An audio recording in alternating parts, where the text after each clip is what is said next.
So when you weren't popular at school, did you have the self-image that I'm a bad person or I'm a loser, or did you have the self-image that... Oh, I thought I was a loser. I totally thought I was a loser. I had the worst self-esteem. Like, I remember like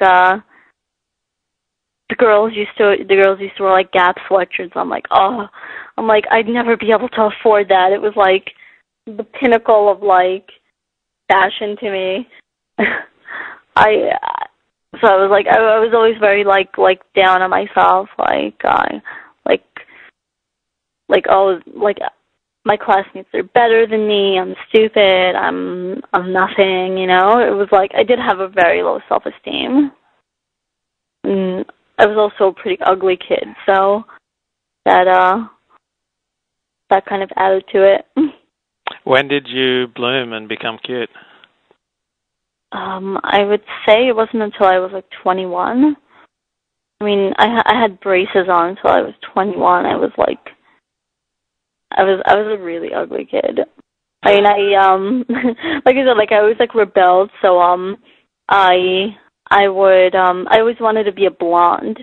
So I would take this stuff. It's called Sun-In, and I would put it in my hair. But my hair is like jet black, and I didn't realize that it turns your hair orange. So I spent most of my childhood with orange hair.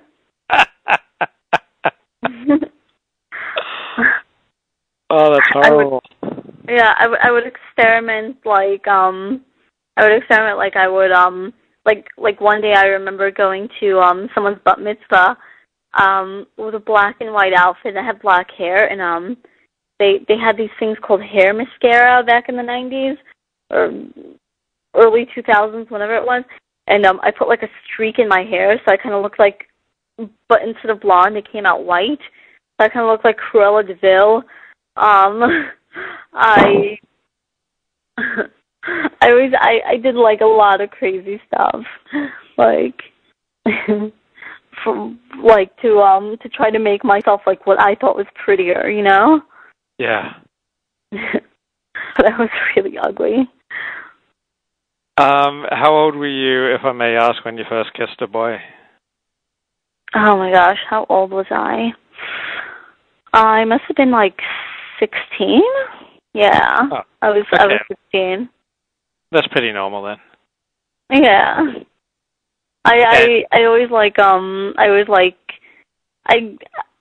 mean I was very, very, very shy, so like boys were totally out of the question until I snuck out one night with one of my friends, and we met like a group of boys, and she like dared me to kiss him. It was very unromantic.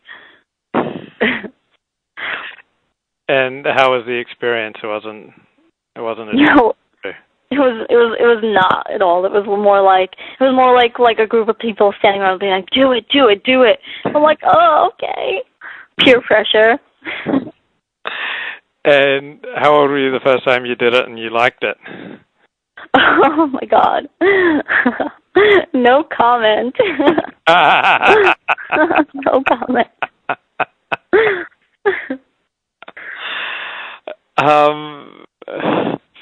Upon going to public school, I'm betting that you started discovering things that you were good at, which probably helped turn your life around. Oh yeah, I mean the public school they offered a lot more classes than the yeshiva did. I was so surprised. They had like guitar and pottery, and they had like acting classes, and yeshiva really doesn't offer a lot. I mean, you would think that people pay such enormous amounts in tuition that they'd get a lot for their money, but they didn't really, as far as like extracurricular classes, they really didn't offer much. But when I went to public school, I was so surprised. They had all of these classes, like music and art, and I was just, yeah, I had a lot of fun. I mean, I took a guitar class. I learned how to play the guitar. I was in a play. We had like a pottery class. There was shop class, but I never took shop class because it scared me. It was definitely a lot more fun than yeshiva. I also went through like a goth phase, for like a half a year. I would there was this there used to be this underground club in Brooklyn called L'Amour. It was like in an old abandoned warehouse, like on the outskirts of Borough Park, and they had all these rock bands come in. One time, Vanilla Ice, who was at that point like a rocker, came in and played and like smoked up, and it was like it was crazy. But it was like a really cool scene. What was the most difficult part, if any, in transitioning to public school? It was definitely learning to dress like they did, because I mean, my whole life I wore a uniform. My whole life I wore, you know, like what standard religious girls wear. So when I came to public school, I didn't really know how to dress. I remember at one point Avril Lavigne was popular, and she had that whole like boy girl thing.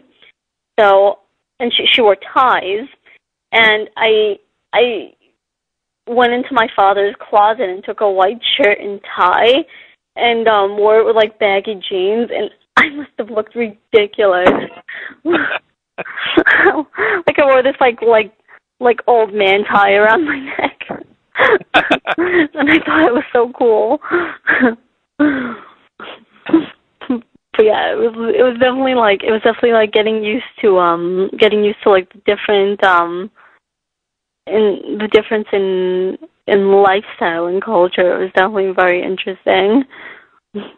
I'm assuming this is the first time that you developed non-Jewish friends, or at least friends who weren't frum. Yeah, but it's very interesting that like in public school, I mean, my class had maybe 4,000 kids in it, and all my friends were Jewish. I mean, but they weren't religious, obviously, but like I migrated to like the people who were Jewish.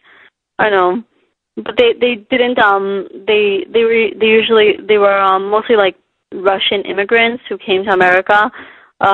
So it wasn't like they grew up religious, but it was funny, like except for maybe like one or two friends, they were all Jewish, Russian. So yeah, that's interesting. I never actually thought of that until you just pointed it out. What surprised you, if anything, about life off the Derech? What surprised me? I guess just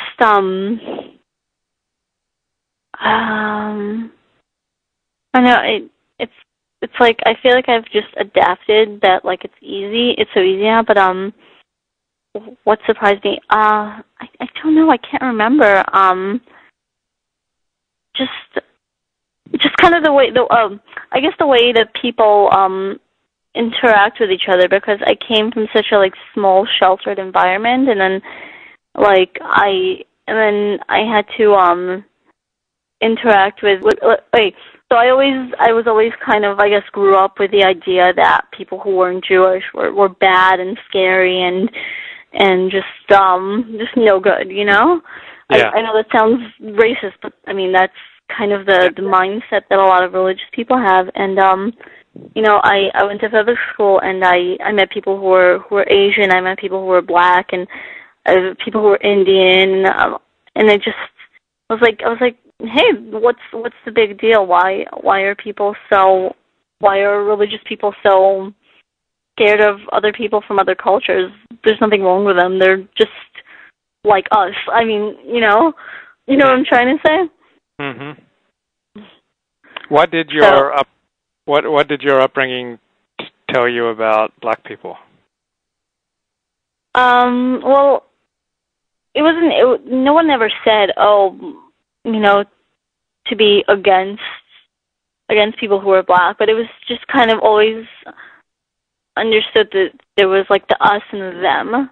That's kind of like the basic mindset that I feel like a lot of religious people have. It's us and the them.